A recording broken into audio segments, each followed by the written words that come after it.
Gracias. Muy buenos días a todas y a todos. Con su autorización, señor presidente. Como saben, la Procuraduría Fiscal de la Federación es la responsable de representar el interés fiscal de la Federación y presentar las querellas por defraudación fiscal y así como dar seguimiento a todos los procedimientos que se litigan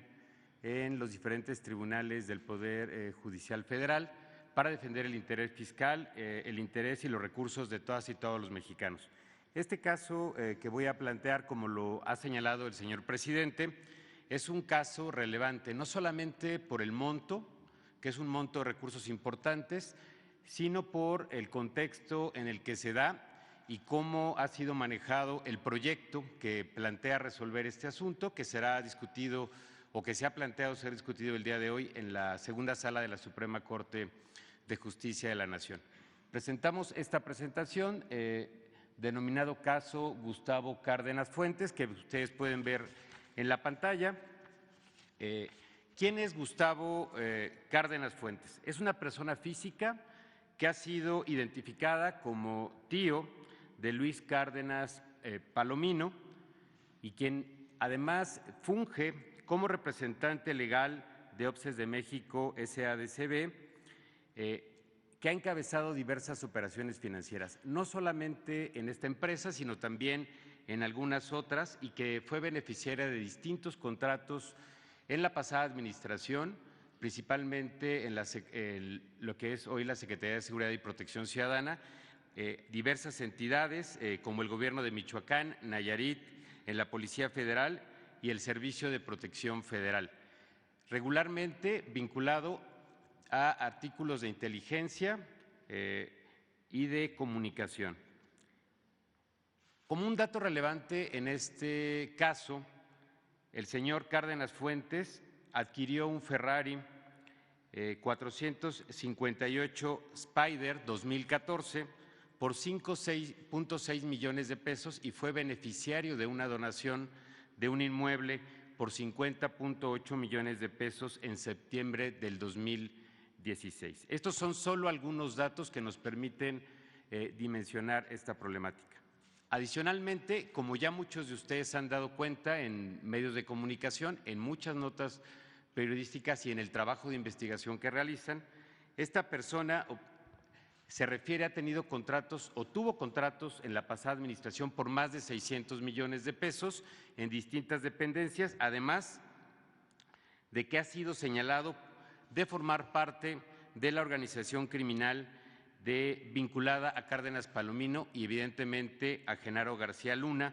vinculados a empresas como Adamantium Private Services, provenientes de Numbac Technologies Inc., empresa utilizada, reitero, por Genaro García Luna para enviar recursos a Estados Unidos, resultante de hechos de corrupción mediante esquemas complejos de desviación de recursos públicos por montos que ya ha dado a conocer también la UIF por más de 745 millones de dólares. Adelante, por favor. Ahora, este es el contexto del asunto y vamos a hablar de lo que se dirime hoy en la Suprema Corte de Justicia de la Nación. Comentar que el SAT inició una revisión de las cuentas del señor Cárdenas Fuentes en 2016 y él interpuso un amparo para impedir que la autoridad fiscal concluyera esta visita de revisión que tiene por objeto determinar si se violó la ley o no, si se pagaron los impuestos correspondientes o no. No obstante, que el SAT logró acreditar un crédito fiscal, es decir, que este señor dejó de pagar 163 millones de pesos de impuestos desde el 2015 y que actualmente serían 342 millones de pesos con las actualizaciones que correspondan. El señor Cárdenas interpuso diversos recursos, desde juicio de nulidad ante el Tribunal Federal de Justicia Administrativa, juicios de amparo ante el Tribunal Colegiado, que finalmente llegó a la Suprema Corte de Justicia de la Nación y es donde vamos a detenernos un minuto más porque se dirime hoy en la Corte. Como pueden ver, en este diagrama, La Corte conocerá hoy de este asunto, pero antes de hoy hubo 3 proyectos en manos del ministro ponente en diversos momentos, particularmente el 10 de agosto, el 13 de octubre de este año y el 19 de abril, perdón,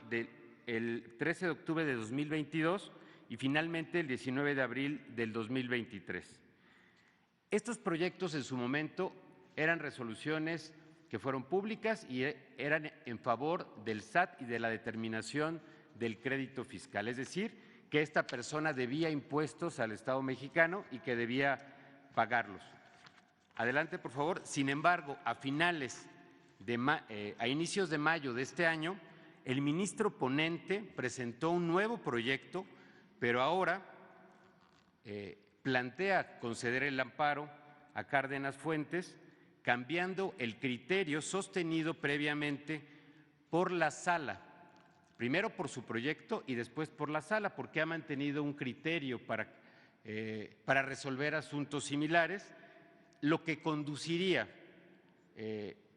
a que fuera exonerado por el tribunal colegiado al resolver en definitiva y evitar que esta persona pague los impuestos que corresponden a la Federación. Reiteramos, de aprobarse este criterio el día de hoy y si sumara 4 votos, se entendería que este criterio sería vinculante a todos los tribunales del país, cosa que afectaría la hacienda pública. ¿De cuánto estaríamos hablando? Pues de miles de millones de pesos, calculamos por lo menos 10,000 millones de pesos en la afectación de procedimientos que se están integrando actualmente en visitas de verificación, en facultades de revisión del SAT, más los asuntos que actualmente se dirimen en tribunales federales. La relevancia de este caso no solamente es económica, es también por la implicación y el contexto de la persona que ha promovido que la justicia lo ampare y a quien hoy el proyecto planteado en la segunda sala pretende conceder el amparo. Esto se sumaría también a las acciones que ya ha tomado la Suprema Corte de Justicia de la Nación y el retroceso que tuvimos el año pasado respecto a las reformas penal fiscal, que consideraba la prisión preventiva oficiosa como una medida eficaz para combatir la defraudación fiscal y que fue declarada inconstitucional, obligando a la autoridad a fortalecer las acciones de investigación y de litigio y que afortunadamente han dado resultado para defender la hacienda pública. Sin embargo, hoy queremos poner este tema sobre la mesa que requiere de la atención y el conocimiento de la ciudadanía. Los recursos públicos que se dejan de percibir son recursos que no pueden ser destinados a salud, a escuelas, a alimentación o a programas de bienestar